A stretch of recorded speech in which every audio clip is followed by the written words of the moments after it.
What is the value of the positive real number x such that the log base x of 1/25 equals -2? All right.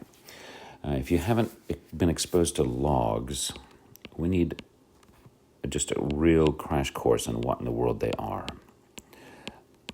The log of...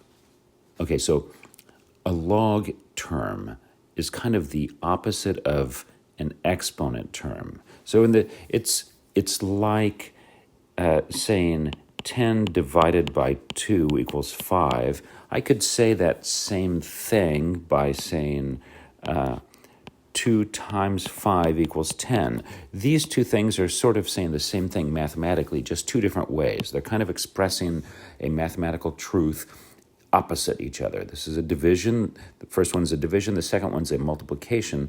Logs and exponents say the same thing. So log base, if I said something like this would be the same thing as saying x to the n power equals m.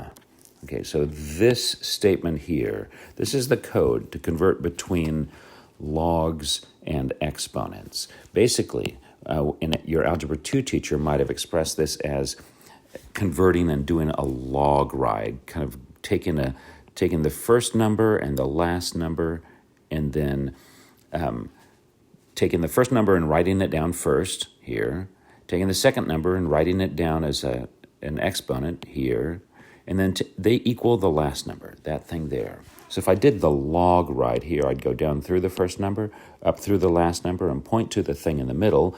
That would be saying that x to the -2 power equals 1/25. Okay, so this is a little more helpful. I've got x closer to its own individual number.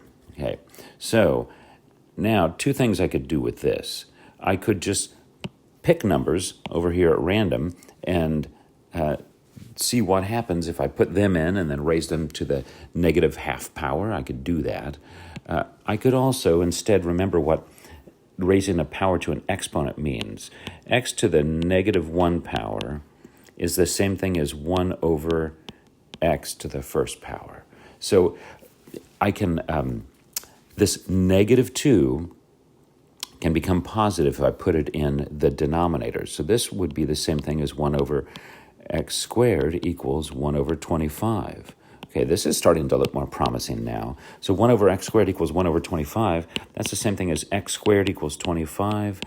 That means square rooting both sides. I'm going to have x equals 5 or -5, but I'm told that it's a positive number.